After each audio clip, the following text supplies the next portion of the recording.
दीवाना, मैं यीशु का दीवाना। जय मसीह की आप सभी को। मैं अपोस्टल चंपू दादा आपका प्रभु यीशु के नाम से स्वागत करता हूँ। 2023 की शुरुआत हो रही है। क्या आपको परमेश्वर की प्रतिज्ञा वचन की जरूरत नहीं है?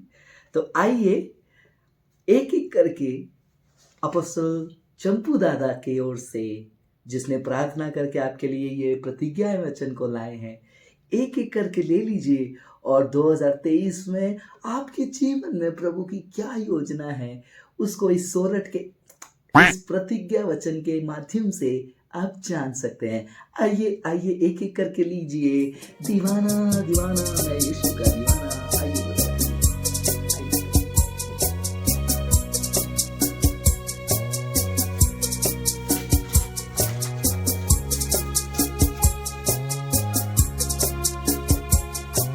लीजिए लीजिए।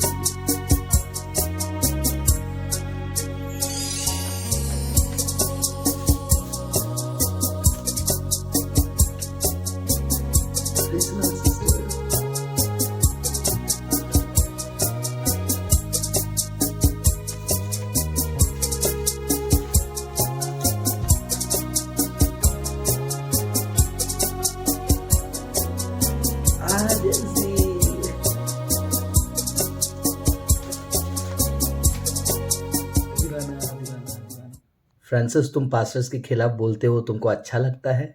ब्रदर, ये लोग परमेश्वर के वचन के खिलाफ और परमेश्वर के विरोध और परमेश्वर के अगेंस्ट करते हैं। क्या आपको ये अच्छा लगता है? क्या गलत किया उन्होंने? प्रॉमिस कार्ड हर साल देते हैं, कई वर्षों से दे रहे, इसमें क्या गलत है? तो आपको ये बात साधारण लगी और इसमें कोई भी दिक्कत नहीं लगा? हाँ, मुझे तो कोई गलत नहीं लगा। मुझे ना एक बात याद आ गई। अब क्या बात याद आ गई तुमको?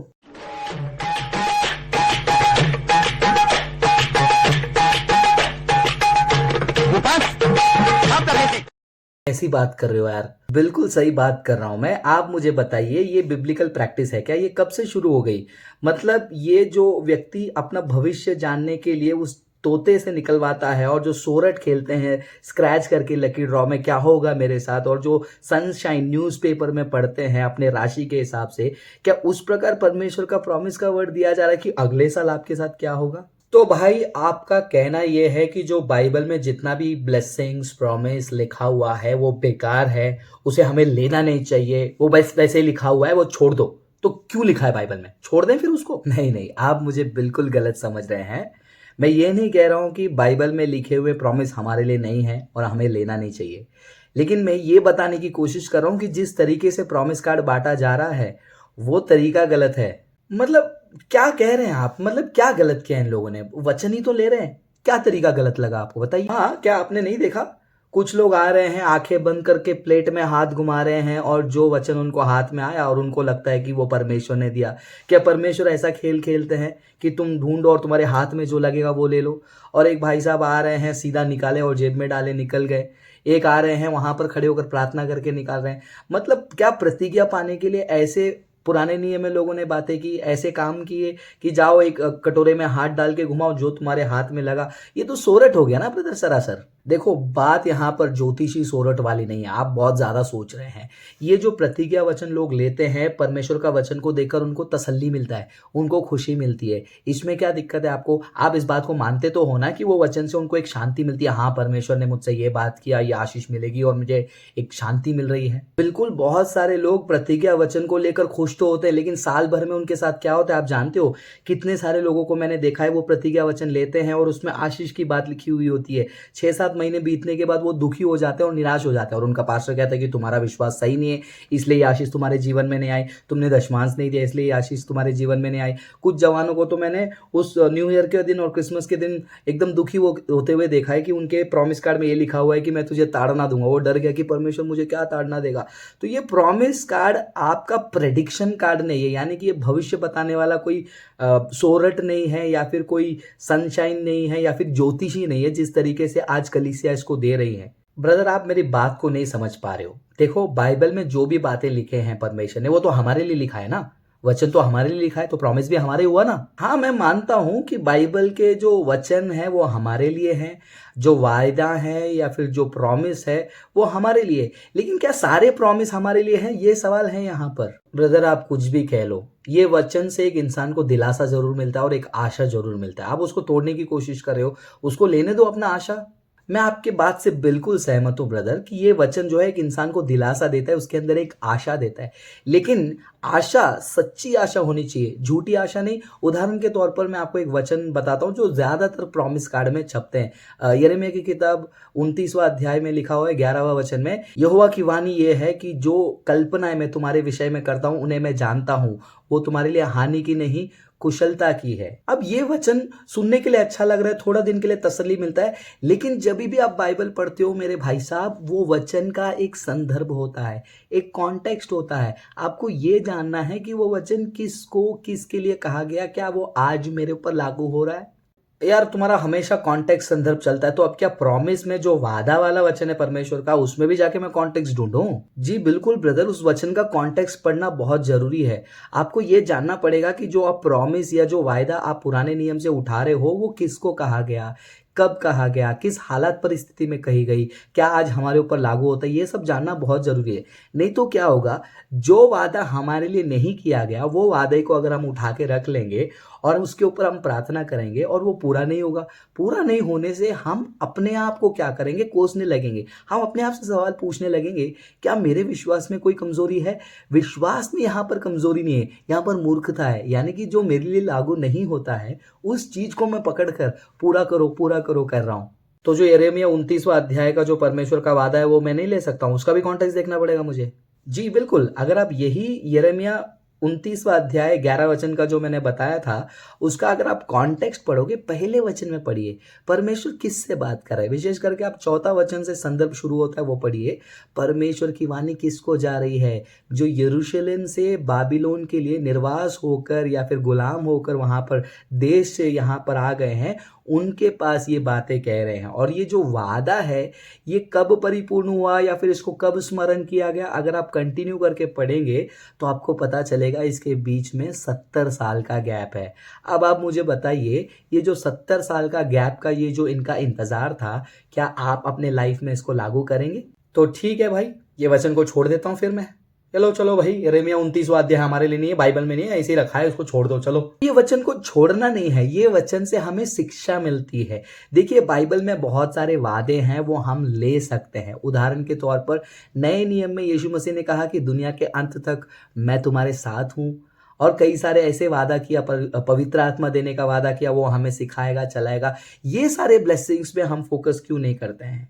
क्योंकि हमारा ध्यान जो है परमेश्वर से अगुवाई पाना नहीं, परमेश्वर के रास्ते पे चलना नहीं, बल्कि सांसारिक चीजों से सुख शांति, कल्पनाएं क्या होगी, गाड़ियां मिलेंगी, घड़ियां मिलेंगी, बंगला मिलेंगे, बच्चे की शादी हो जाएगी, ये सारी योजनाएं हमारे। और वचन भी यही कहता है कि तुम ऐसे ही विचार करते हो, इसलिए तुम्हारी प्रार्थनाओं का उत्तर भी तुम्हें नहीं मिलता है। बहुत ज्यादा कॉन्टेक्स्ट कर रहे हो ना। अब आपका वार है हिपोक्रेसी, मैं बताता हूं।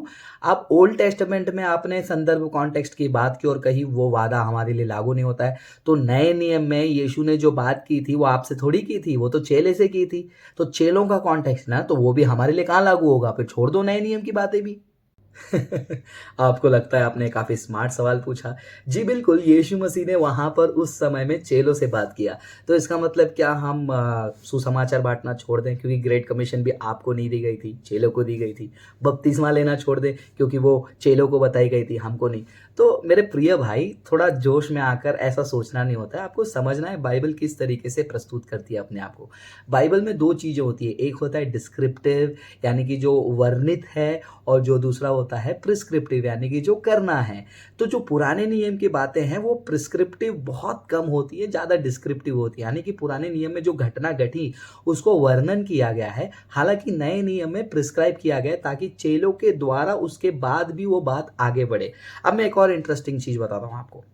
अगर आप पुराने नियम में जो बहुत सारे वायदा हैं उसको आमीन आमीन बोलकर, जैसे इसराइलियों ने लिया, वो लेने के लिए तैयार हैं, तो क्या वो श्राप को भी लेने के लिए तैयार है? हाँ, आहा, तो मतलब सिर्फ मलाई खाएंगे आप। वो नहीं करने से, परमेश्वर का इंस्ट्रक्शन नहीं फॉलो करने से तो क्या दिक्कत आएगी, वो भी तो पुराने नियम में बताया गया है। वो नहीं लेंगे, ये लेंगे। कितना संदर्भ के बाहर आप खेलते हो ना। ठीक है भाई साहब, समझ में तो थोड़ा-थोड़ा आ रहा है, लेकिन टाइम लगेगा यार। मतलब इतने सालों से हम कर रहे हैं और अचानक से आप ऐसे बोलोगे तो आपके ऊपर तो गुस्सा आएगा ही।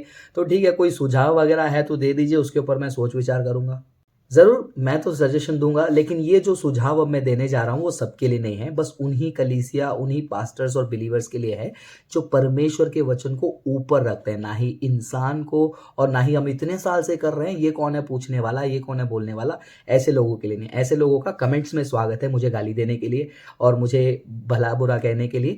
लेकिन जो सीरियस हैं, वो लोगों को मैं ये सजेशन देना चाहूँगा कि कलीसिया और पास्टर्स को पहले स्टडी करना होगा और फाइंड आउट करना होगा, यानी कि पहचानना होगा कि बाइबल में कौन-कौन से ब्लेसिंग्स या फिर वायदा जो क्रिश्चियंस के लिए लागू होते हैं और क्या-क्या वायदा जो लागू नहीं होते हैं। मतलब लागू का मतलब पूरी तरीके से लागू नहीं, उसमें से हम कुछ शिक्षा पा सकते हैं। जैसे कि हमने यिर्मयाह 29वां अध्याय में देखा, हमने वहाँ पर एक शिक्षा देख सकते हैं और वो शिक्षा कैसे देखेंगे, उसको स्टडी करना पड़ेगा। किस प्रकार यरूशलेम से बाबिलोन में लोग आए, कौन से परिस्थिति में उनको ये आश्वासन प्रभु ने दिया, उनका धीरज का लेवल क्या था, क्या-क्या उन्होंने गलती की, फिर परमेश्वर क्यों इस बात को याद करके उनको आश्वासन दे रहा है। तो इन चीज़ों से सीख कर हम अपने आत्मिक जीवन को सुधार सकते हैं। लेकिन कुछ वायदे हैं जिसको आपको कॉन्टेक्स्ट में स्टडी करने की ज़रूरत नहीं है, जो परमेश्वर के नेचर को और परमेश्वर के एट्रिब्यूट्स को दर्शाता है।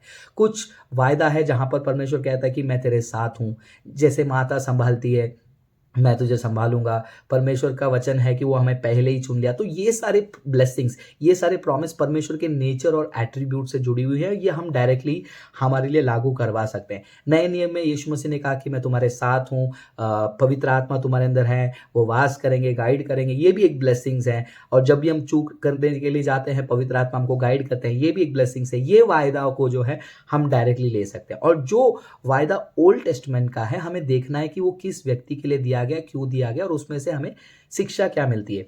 नए नियम में दिए गए वादा वो चेलों को दिया गया था, ये बात सच है, लेकिन वो वादा प्रिस्क्रिप्टिव तरीके से दिया गया ताकि आगे वाले जनरेशंस क्रिश्चियंस के लिए भी लागू हो। और ओल्ड टेस्टामेंट में वो पर्टिकुलर कम्युनिटी उस व्यक्ति के लिए दिया गया, क्योंकि वो व्यक्ति जो कर रहा है वो हम नहीं कर रहे हैं। और जो चेले कर रहे थे, जैसे कि सुसमाचार सुनाना, बपतिस्मा देना, कलीसिया स्थापित करना, वो हम कर रहे हैं। तो इसीलिए चेलों को दिया गया वादा, नए नियम का वादा हमारे ऊपर लागू होगा।